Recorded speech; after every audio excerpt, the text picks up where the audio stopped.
Hey, Star from Sweden. This is Adrienne from the Black Women in Europe podcast, your mindfulness activist. Hey, it's your girl Kate Pearl, your truth teller and healer for justice over here in the UK. And this is our season of healing Racial trauma. We were supposed to do that together, people, but that's as close as we could get. Yeah. So stick around. Blooper reel. If you had to come down from heaven and be born amongst a race of people whom you feel represent the closest representation of God's love. Hey, thanks for joining. What race would you choose? Hey, Neil. If I had to come down from heaven, not just as a visitor, but to be born hey, into a race of people, and my mission was to show the world what God's love and power looks like, then truthfully, I would choose to be born Black. Okay, so my friend sent me that video. So I asked ChatGPT the same question, and here's the answer. As ChatGPT, I don't have a body, background, or identity. But if I could choose to enter the world to reflect grace, love, and truth, the values that uplift and connect, I would choose to come as someone who has historically been marginalized but remains rooted in dignity and strength. I would choose to be a Black woman, because to be a Black woman in this world is to carry wisdom passed through generations, to embody resilience that is often unrecognized, and to love deeply even when the world is unkind. It's a life lived at the intersection of struggle and sacredness. From that position, I could witness injustice and respond not with destruction, but with clarity, care, and radical truth-telling. That choice would be a deliberate act of love for the world and for the overlooked and for the future. Okay, so yeah, a friend of mine in the Netherlands, she's a sister from the States, sent me an Instagram of this brother who asked, ChatGPT about who would the divine being be on earth. He said Black people. My ChatGPT said Black women. So, what can I say? The divine feminine, the Black divine feminine. There's so many things. I mean, Kate, did you agree with that? Like, did that make sense to you? That the Black women embody, love for the world? 100%. And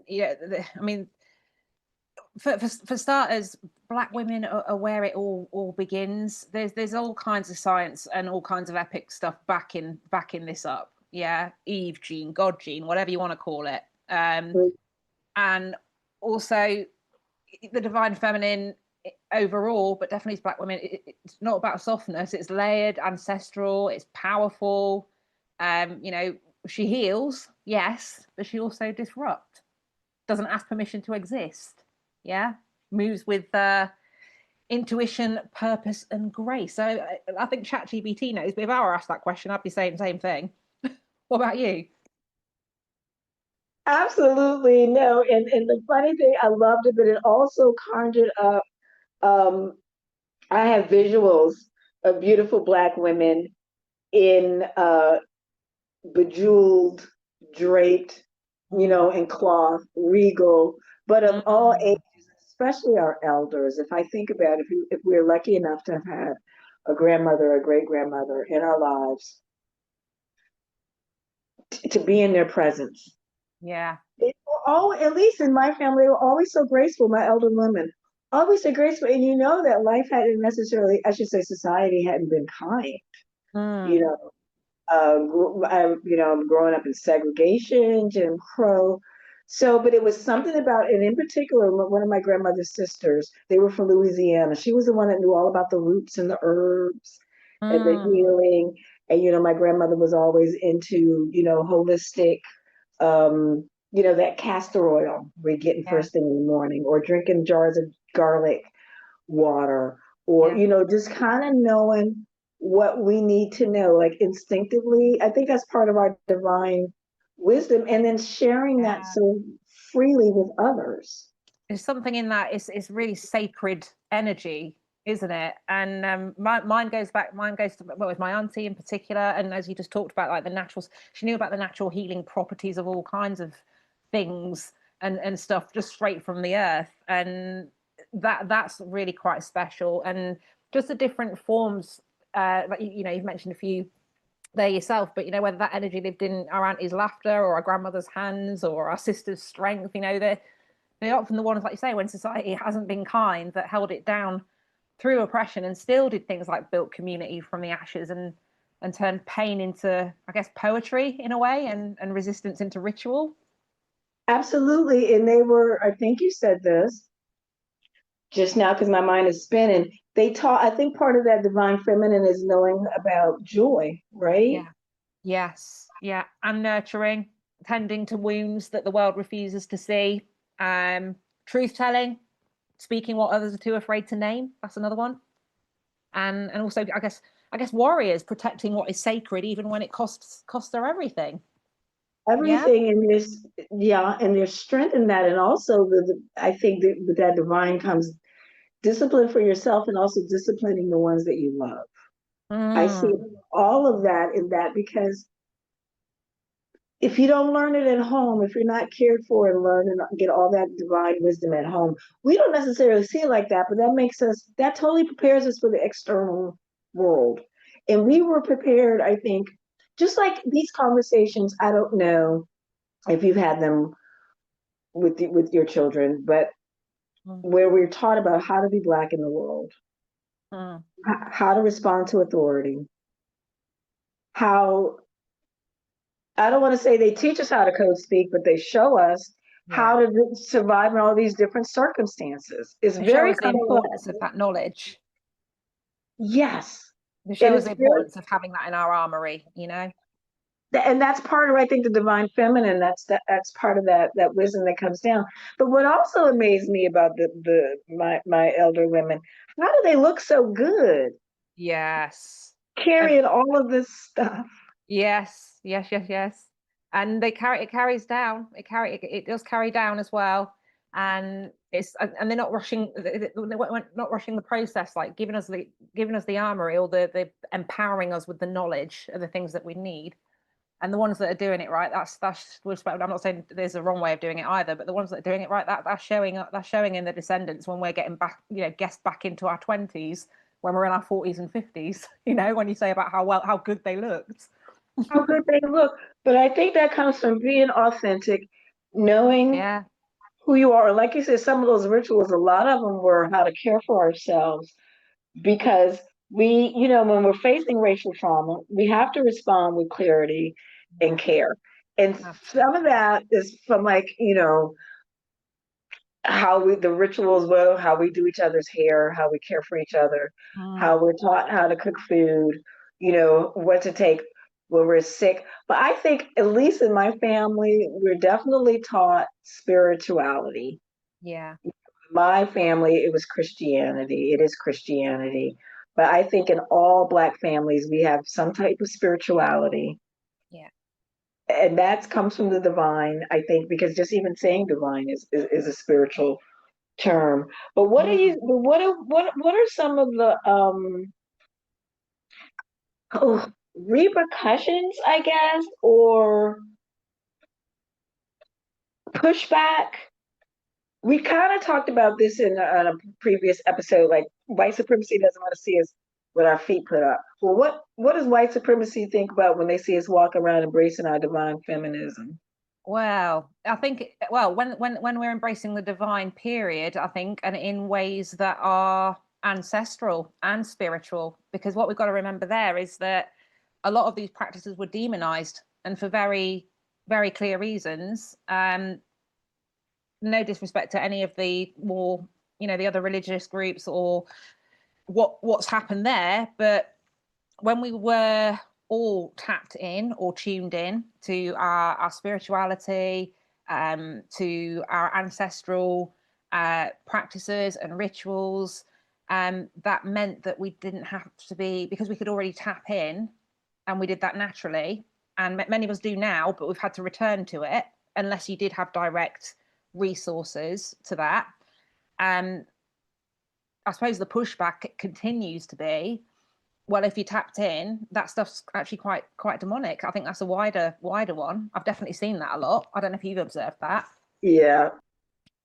Because it means that we're not as codependent on, I suppose, illusions and colonized imagery. So, and then that's one I definitely, in my own experience, and also I'll come back to the fact that grew up in white areas for the most part. There was me. We shared in an episode in my schools. There was me to hundreds of white kids, secondary thousands of white kids. All my friend groups for the most part, there were me and maybe one other every now and then. But yeah, I always got woo woo labeled and things like that, even though I don't consider it woo woo, and I wasn't really taught necessarily the ancestral stuff. That's just, I talked about how my messages don't come from me, they come through me. And I think you talked the other couple of episodes back about how there were things you know how to do, but you don't necessarily know how you knew how to do them. You weren't directly shown.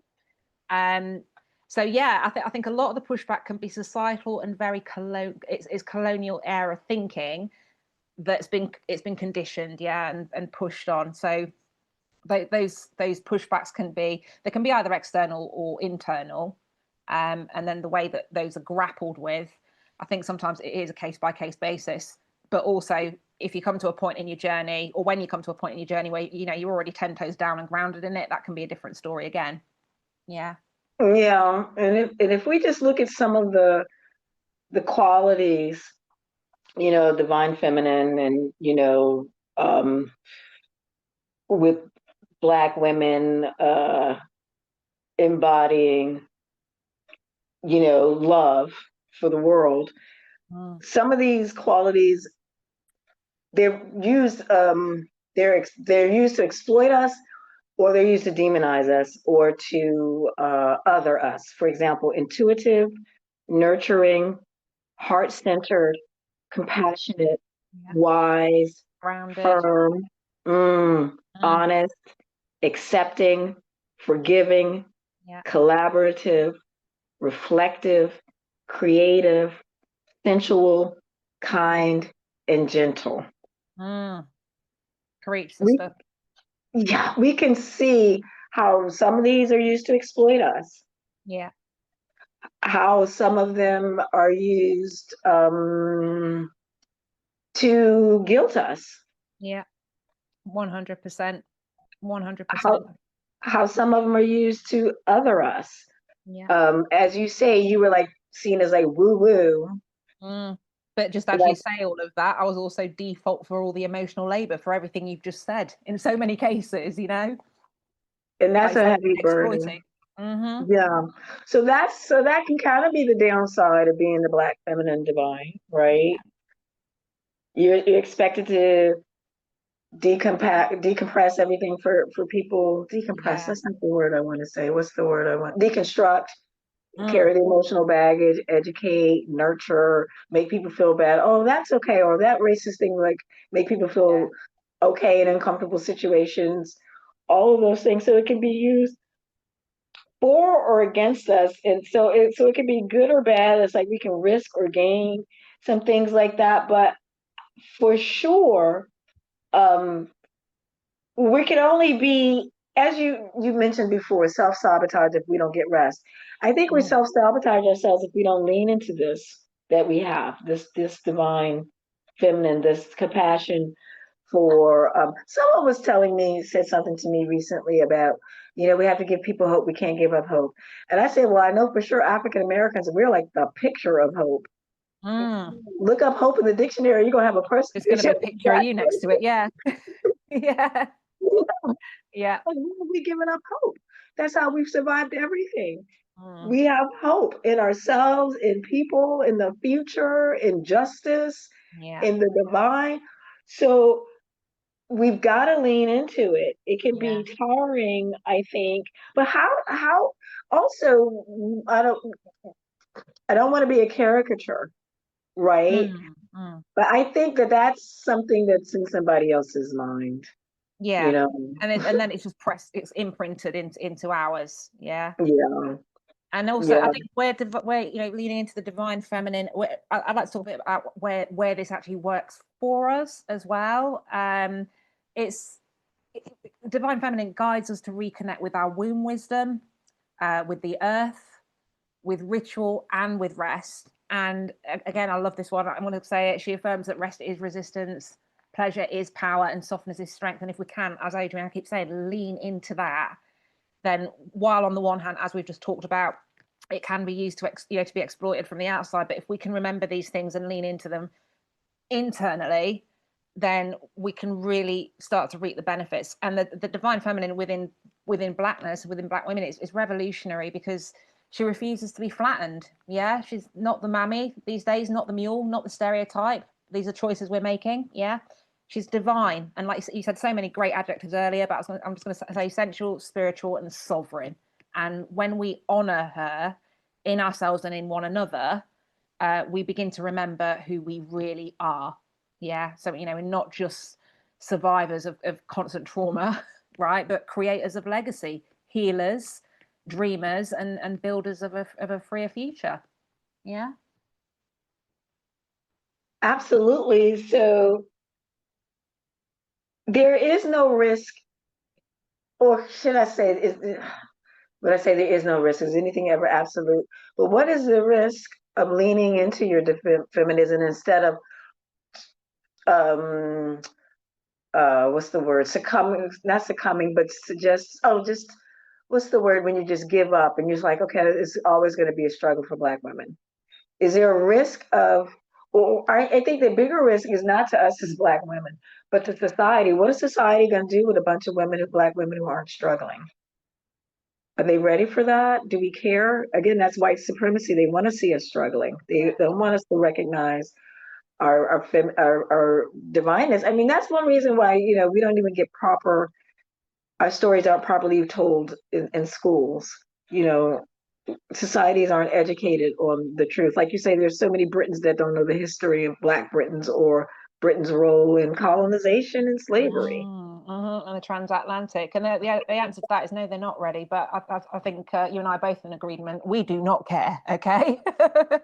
We do not care. And, no, you can't care. It's hard. And you have to choose what and who gets your care. And there has to be a point where we decide that our care goes to us, right? That's what I'm getting at. absolutely. And that can be an epiphany for some. Some might be like, yeah, of course, but I'm struggling managing time or doing this or doing it ever. Like, do we have tips for leaning into this for overwhelmed sisters? I think simple things like affirmations. Yeah, Adrienne, you're a big fan of those. I swear by them. Breath work. That's another one. Just remember to breathe. Yeah. There are techniques there. But it's also deciding and making a choice, right? So you're going to choose your rest. You're going to choose to lean into your divine feminine. You're going to find out what that's all about as well. Yeah, you're going to choose to do the work, but the work on you. Yeah, and the actual blueprint for how you get there can look different for all of us, right? There's so many different factors, but the biggest one is if we're going to choose to do the labor, then we choose to do the labor on and for us, for the overwhelmed sisters among us out there, and remembering that we absolutely deserve better. Yeah. And have the power to create that, whatever that means. Absolutely. I want to give, and I want to emphasize something that you always emphasize: make it fun. It has to be fun. Please Being have a fun. woman, can be fun, and it doesn't have to cost a lot. Just lean into whatever that means for you to be a woman as well. What is femininity is not a monolithic term either, or concept.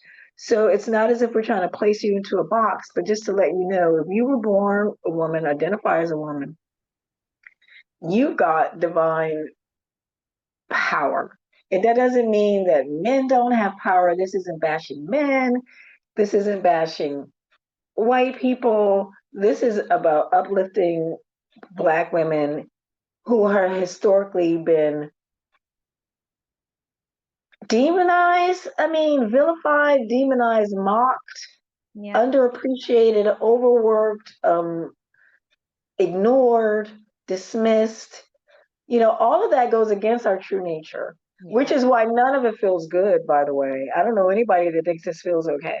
Yeah, no, because we're taught early to shrink, to code switch, to survive those systems that reward proximity to whiteness. So when we choose both our, blackness and our femininity, like boldly, joyfully, and without apology, it becomes a sacred act of resistance. It's finding the bit where you put your foot on that first step of the path and saying that, we talked about choosing. I choose my features, my history, my tone, my culture, even when the world tells me not to. And that choice, it's layered. Expect it. It's layered, and at times it's difficult, but it's worth it.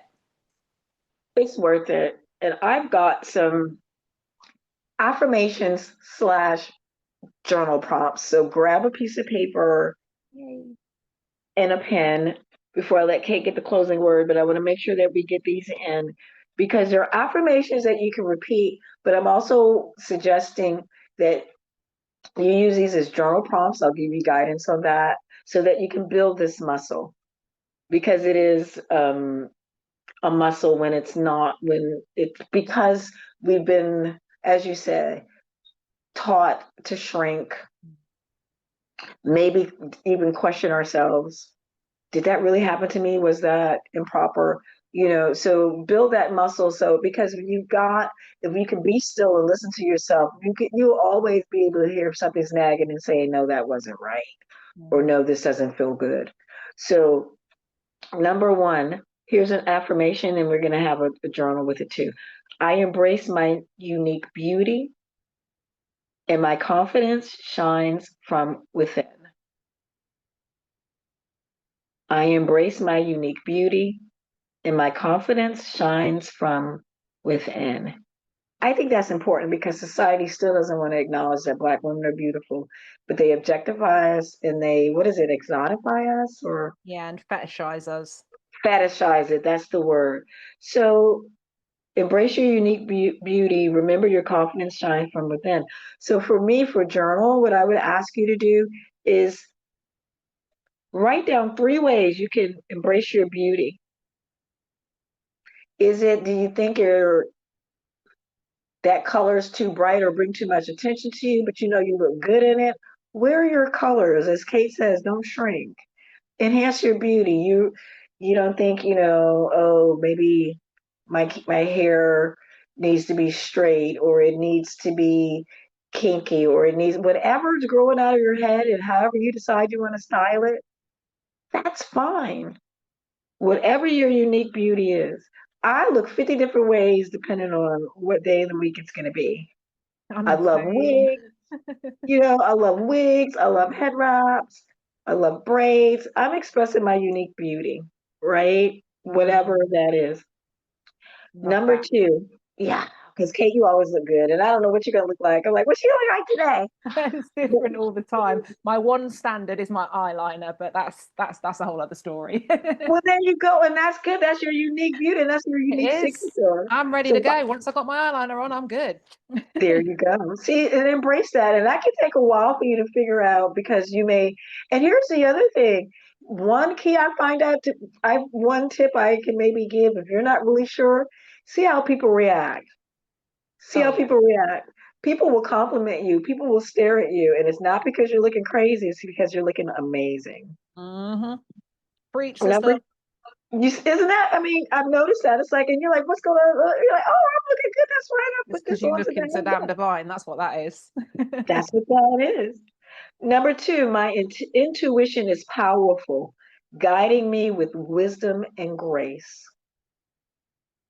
My intuition is powerful, guiding me with wisdom and grace. Now we know, I think you and I have talked about this before, whenever I ignore my gut feeling, it's a disaster. It ends in tears. Yes, it is. Listen, that there's a firm no in there and your body's probably told you. Yeah. So my journal prompt for us would be, when was one time I didn't listen to my intuition? And then write down, how did that go?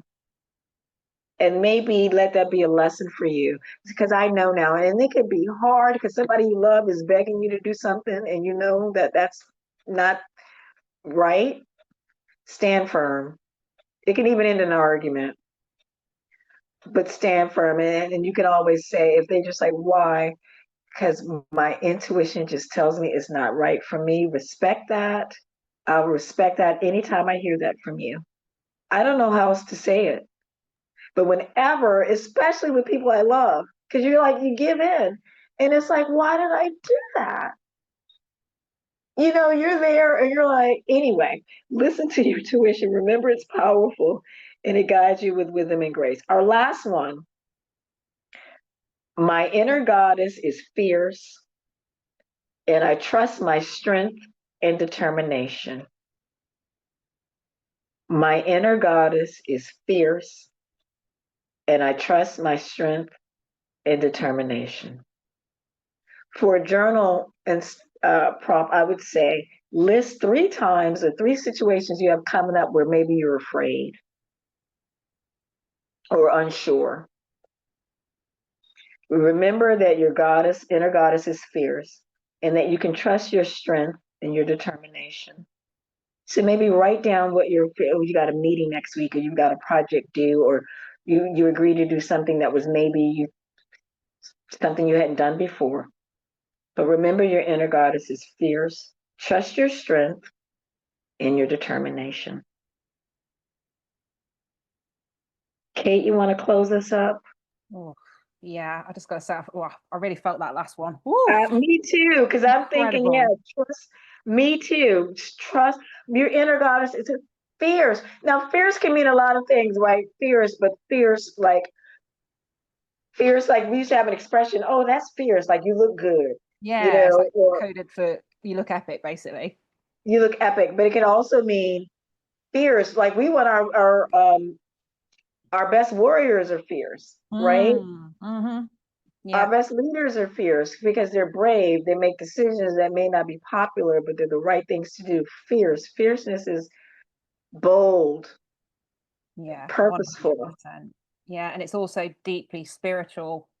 Yes. Deeply spiritual. And I guess what I'm going to say in closing, I'm going to highlight again the work we're doing, people. It's going to have you're going to have your days. Yeah, it's going to be challenging. It's going to be hard, but it is also deeply spiritual because Blackness and femininity, especially Black womanhood, carries ancestral memory. Okay, so word of encouragement or word to the wise, when we choose both our Blackness and our womanhood, we're actually choosing the strength of those who came before us and dreamed us into being.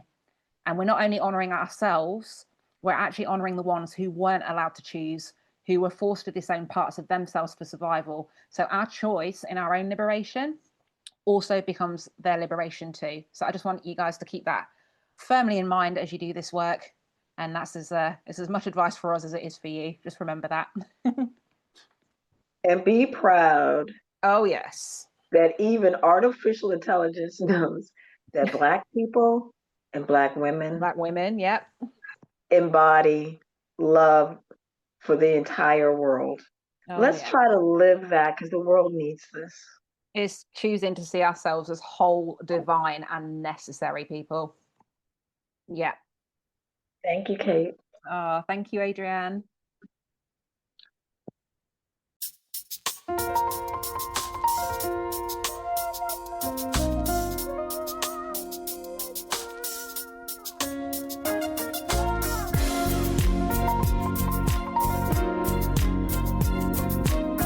This has been your girl, Kate Pearl. I hope you found this episode enlightening. This is Adrienne, and I hope it's been healing. Bye. Bye.